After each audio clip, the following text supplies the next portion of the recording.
Hello again and thanks for joining. So I'm adding to my collection of East German locomotives with this one. It's another one from VEB Eisenbahn Modelbau Zwickau, and it comes in the typical kind of box which has got some great artwork on the front here. It's showing two different locomotives. This one is actually this one here, the EM20, and on the end here you can see some details of this particular one. It is a V180 diesel hydraulic. Confusingly, the other one is also saying it's a V180 diesel hydraulic. So one of the things I loved about these boxes were you weren't actually quite sure what you were going to get inside, whether it be the one on the left or the one on the right, or even which colour it is, and I'll show you that in a moment. On the back of the box, helpfully, it tells you that it's in EM20 in this box, and interestingly it has Lottie here, so I guess this was originally purchased in Poland. However, it's landed up in my hands. I'm really happy that I've got this, so let's get this open and we'll check it out.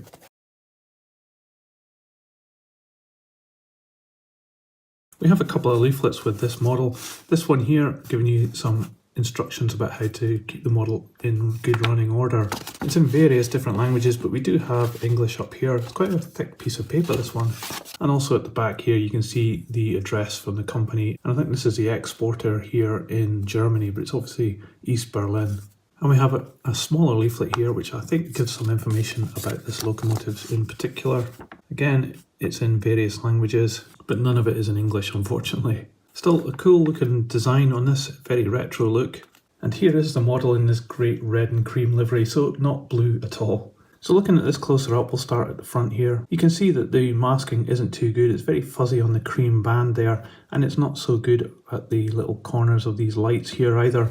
But you do get the number up here very crisply printed at 118059-5 is the number of this locomotive. And we have these fantastic wobbly buffers, which I really love on models. They obviously take a few bashes, and this one is going to be able to take that and survive.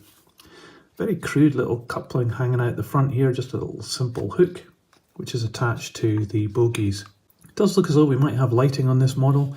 And up here the cab is quite clear plastic, you can see straight through. There doesn't seem to be any interior decoration there. It might just be a view of the motor, but we do have these parts painted onto the plastic to represent the cream of the metal bars on the window frame. Up the top there we have a little silver piece painted on, which I think is probably either a light or a destination board. And there's quite a lot of nice detail down on the buffer beam as well there. A little flash of silver on the side, not very well applied, but still it's nice that it's there.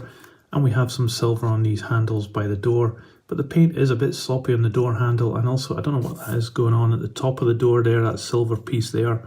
But you can see it has a 1 printed there, it has a 2 at the other end. And looking down the side of this locomotive, not much detail in terms of rivets or anything like that. I think that's probably prototypical, but it does have these windows with really good window surrounds. You can see inside that it has just a big chunk of metal, which I guess is the weight.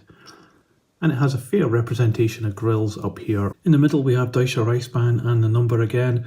I think it's starting to get a little bit worn off there, but it looks pretty crisp. And we also have some other transfers down in the black area, which has actually been masked off pretty well. At number 2 end here, it's very similar to the first. No real differences at all, although we do have a number 2 on the door there. Up on the roof there's actually a lot of hatches and interesting details. I mean, it does have the grills there, but they're not very well defined, and it has 2 exhaust ports as well. You can see the screw which holds this model together. We'll have a look at that in a moment.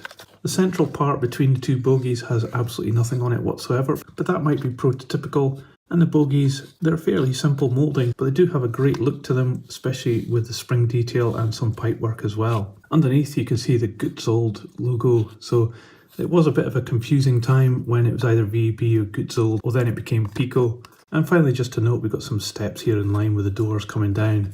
It's quite an imposing and impressive looking locomotive, and it's got some real cool style to it. But let's put this on a piece of test track and just see if it runs before we take it apart.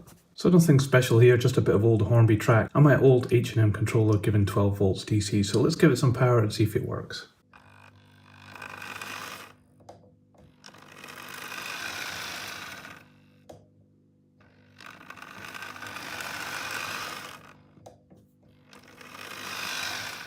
Well, how cool is that? It just worked perfectly first time, and the lights work as well.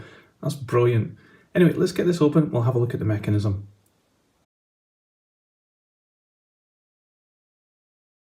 So this is quite a heavy model. You can see that it has these metal plates running the whole length of the interior chassis here, but we also have weight down in the fuel tank as well. It's quite a small motor compared to the size and weight of this model, and it has these plastic drive shafts out to both bogies, so it has all-wheel drive and all-wheel pickup. We also have this section here where the lighting has a little capacitor on it, or is that a resistor? I'm not quite sure, but we do have just a simple bulb at each end. So considering its age, this is a really good setup. It has all-wheel drive and it seems to work really well. The motor could be a bit bigger and maybe could benefit from some flywheels on there, but for its time I think this is a fantastic model. Let's get this back together. So that was great to see that model, and it's fantastic, it's working really good as well. It's really got some stylish lines to it and I really find it quite appealing. But an added bonus on this video, I've actually gone and got the blue one as well. So you can see that this box is slightly different. It's now got the GUTZOLD logo much more prominent than the VEB. But aside from that, it's almost identical. And it was probably bought at the same time as well because it has a zloty price up here, although it seems to be scored off. So let's get this one open as well. So very similar to the first one, but there are some key differences here, one of which is that it's got hard plastic buffers now, and they have the white surrounds here, and also it's marked up as a V180 instead of a 118. It still has Deutscher Reichsbahn in the middle. You can see the number is a different font on this one.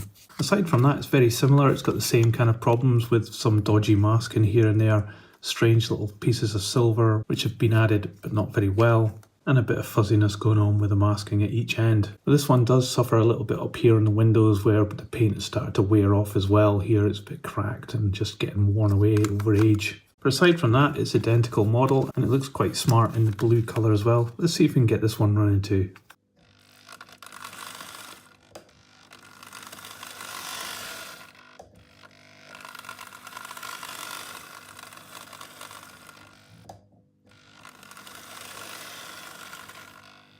So I've been really lucky here. Both these models worked fine, no problem at all as soon as I put power onto them.